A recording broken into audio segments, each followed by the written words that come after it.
Bypass थाना क्षेत्र में एक मवेशी लदी वाहन को रोका गया था। वाहन की निगरानी की जिम्मेदारी थाना के सहायक अवर निरीक्षक नीरज कुमार प्रभारी पदाधिकारी के रूप में मौजूद थे। चौकीदार द्वारा सूचना दी गई कि उक्त पदाधिकारी की लापरवाही अथवा संदिग्ध आचरण के कारण मवेशी लदी वाहन थाना क्षेत्र से फरार हो गई। मामले की गंभीरता, रात्रि का समय तथा पदाधिकारी के प्रथम दृष्टया लापरवाही को देखते हुए वरीय पुलिस अधीक्षक भागलपुर द्वारा सहायक अवर निरीक्षक नीरज कुमार को तत्काल प्रभाव से निलंबित करते हुए सामान्य जीवन यापन भत्ता पर रखने का आदेश दिया गया है। मामले में विभागीय कार्रवाई की प्रक्रिया की जा रही है। साथ ही बाईपास थाना अध्यक्ष विकास कुमार को फरार वाहन की बरामदगी का निर्देश दिया गया। निर्देश के अनुपालन में थाना अध्यक्ष ने टीम के साथ पीछा कर उक्त वाहन को सहरसा जिला क्षेत्र से रात्रि लगभग 12 बजे बरामद कर लिया गया। वाहन को विधिवत थाना लाकर आवश्यक कार्रवाई प्रारंभ कर दी गई है। बरामद वाहन में काफी संख्या में मवेशी पाए गए हैं। मवेशियों एवं वाहन के तथ्यों का सत्यापन किया जा रहा है।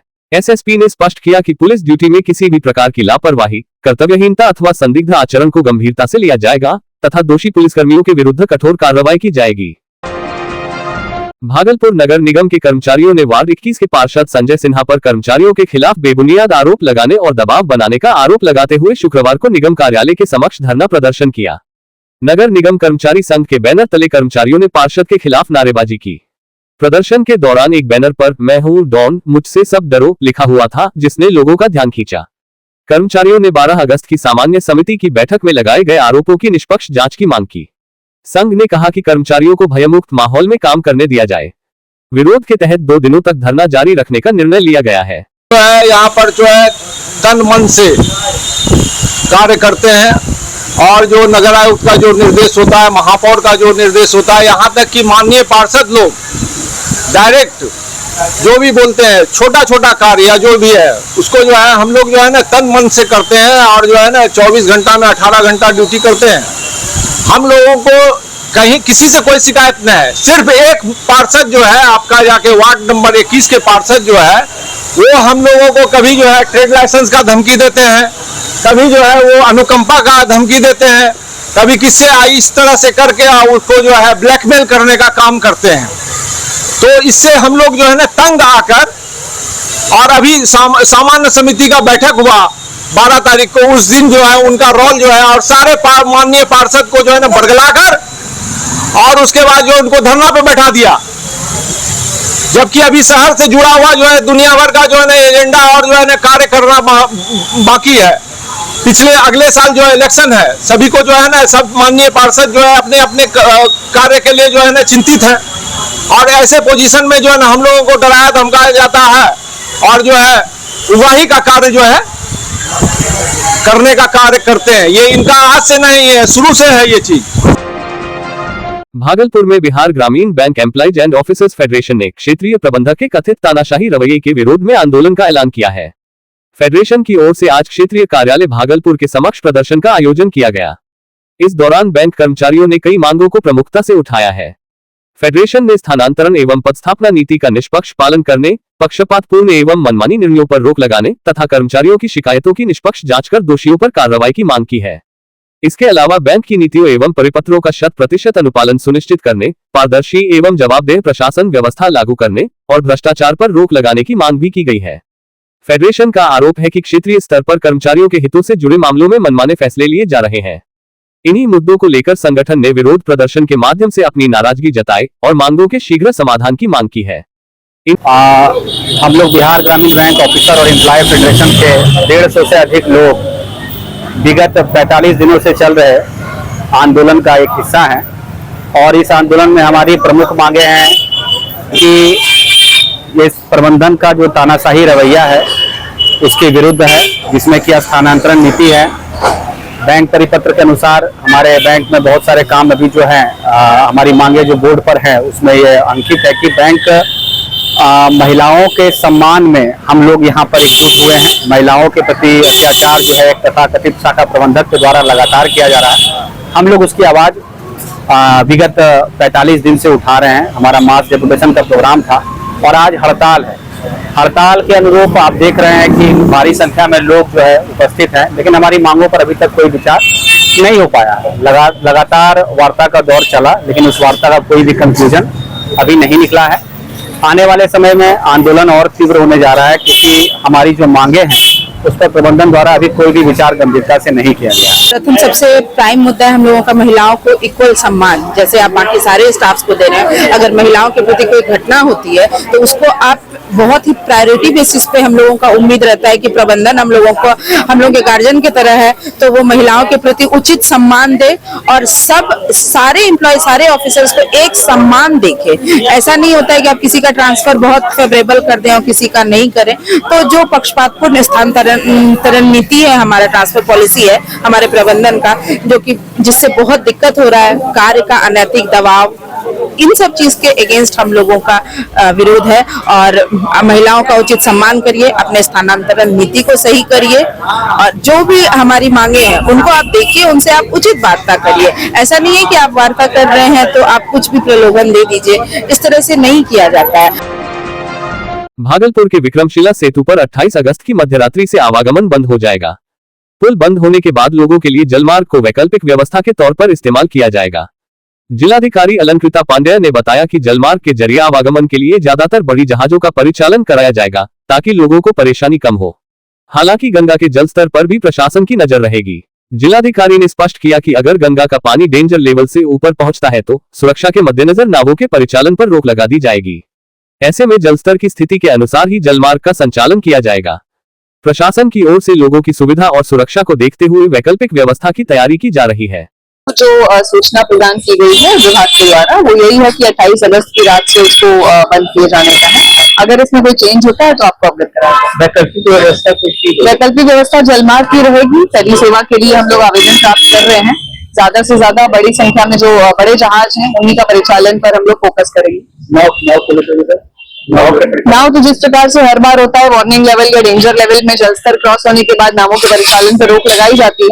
अगर उस तरह का जलस्तर रहेगा तो नावों का परिचालन नहीं करवाया जाएगा। भागलपुर विक्रमशिला पुल की मरम्मत के लिए बनाए गए बेली ब्रिज को 28 अगस्त से हटाने के फैसले पर बिहपुर विधानसभा क्षेत्र की पूर्व प्रत्याशी अर्पणा कुमारी ने सवाल उठाए हैं।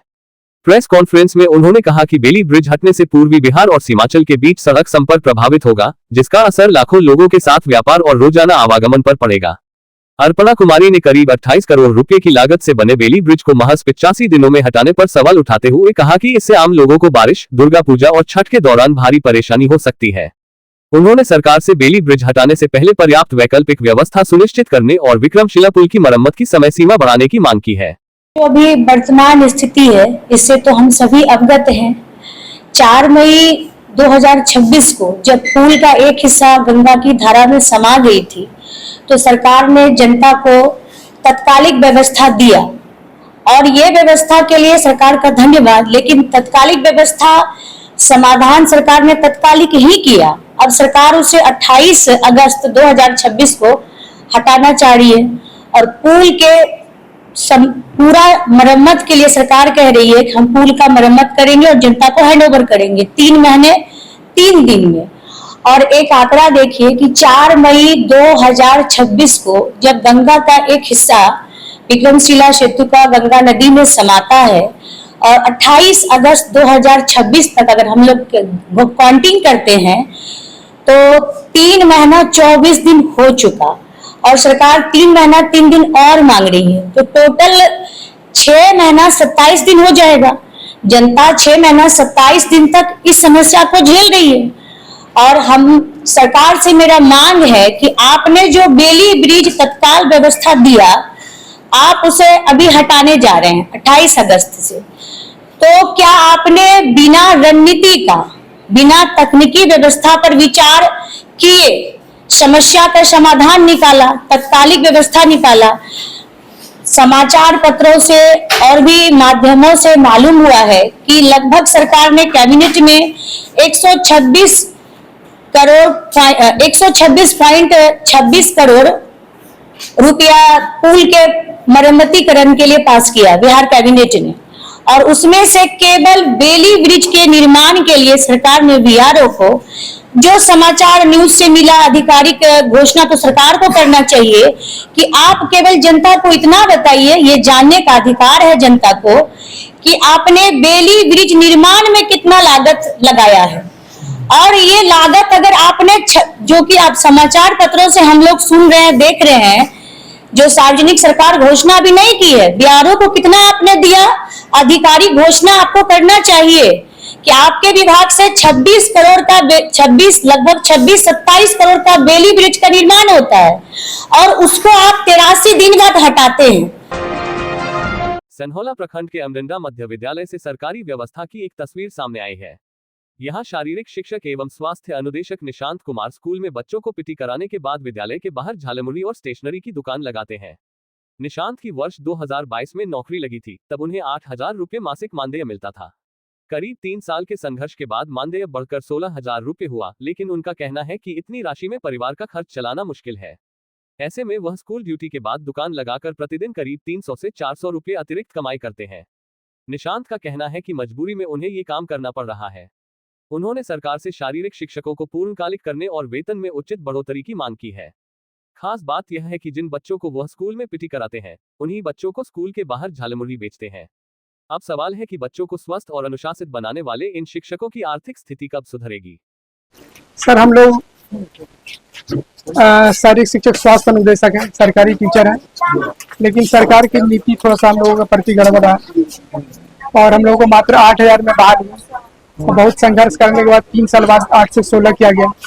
कुछ हम लोगों को राहत हुआ, मगर फिर भी इस महंगाई एक समय में इतना कम पेमेंट में आगे भी चलना मुश्किल होता है। उसका योग्यता है आप लोगों की? योग्यता हम लोग मैट्रिक, इंटर, ग्रेजुएशन, उसका 2 साल का स्पेशलाइज्ड कोर्स बीपीएड किए हैं, बैचलर ऑफ फिजिकल एजुकेशन। उसके बाद स्टेट पास किया 2019 में। फिर हम लोगों का नियोजन इकाई के तहत हम लोग का बहाली हुआ। बहाली होने के बाद अपने स्कूल में हम लोग योगदान दिए। 8,000 में बहाली, हाँ, 8,000 के ऊपर बहाली हुआ था। 3 साल के बाद हम लोगों का 16,000 किया गया। अभी घर नहीं चल पा रहा? नहीं, इतना महंगाई में, इतना कम पेमेंट में।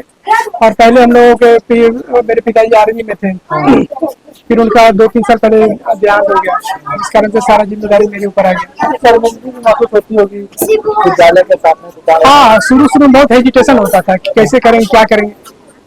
ये अपना स्कूल, अपना विद्यार्थी जिसको पढ़ाएं, फिर उसी को झालमुड़ी बना के खिलाओ। लेकिन फिर मन में आया चलो ये मेहनत का काम है, जब एक जगह बैठे बैठे सब काम हो रहा है बगल में ही, तो यही काम करते हैं। सावन के पावन महीने में अजगबीनाथ गंगा धाम से झारखंड के बाबा धाम तक जाने वाले कच्ची कांवरिया पथ पर भोलेनाथ के अनोखे और अनूठे भक्त नजर आ रहे हैं।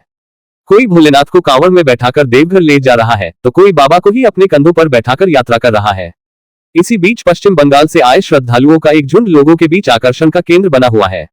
ये श्रद्धालु भगवान शिव के सबसे बड़े भक्तों में गिने जाने वाले प्रकांड विद्वान और ज्ञानी रावण की प्रतिमा को कांवड़ पर बिठाकर अजगबीनाथ गंगा धाम से बाबा धाम की पैदल यात्रा पर निकले हैं। श्रद्धालुओं का कहना है कि वे भोलेनाथ के सबसे बड़े भक्त रावण को उनके आराध्य बाबा बैद्यनाथ से मिलाने के लिए गंगा धाम से बाबा धाम लेकर जा रहे हैं। खास बात यह है कि इस कांवड़ का वजन 150 किलो से भी अधिक है। भारी वजन के बावजूद श्रद्धालुओं में गजब का उत्साह देखने को मिल रहा है। उनका कहना है कि कांवड़ का वजन जरूर ज्यादा है, लेकिन जब भोलेनाथ का आशीर्वाद साथ हो तो कोई परेशानी महसूस नहीं होती। उनका विश्वास है कि महादेव की भक्ति में उठाया गया हर कदम उन्हें बाबा धाम तक जरूर पहुंचाएगा। इसलिए हम लोग जितना खवारिया है बहुत आनंद है। कहाँ से आए हैं? हावड़ा मैदान से आए हैं, बंगाल से। कितना वजन है? कितना होगा? 150 केजी वजन है। 150 केजी। हम लोग 22 आदमी है। 22 आदमी। कब तक पहुँचेंगे बाबा के पास? 4 दिन। 4 दिन तक। बहुत भारी कांवड़ है। 4 दिन तक ले जाएंगे। ले जाने में परेशानी भी होगी? आराम करेंगे, फिर भी लेके जाएंगे। जाना है लेके पार करना। बाबा का आशीर्वाद है, पार कर देंगे। भोलेनाथ पर कितना विश्वास? बहुत पूरा विश्वास है, बिल्कुल से। हम लोग जितना है प्रतिमा भोले बाबा का इतना इच्छा है, आराम से हम लोग ले जाकर पार कर सकते हैं। क्या मांगिएगा बाबा से? बाबा से ही आशीर्वाद मांगेंगे, बाबा सुख शांति बना के रखे।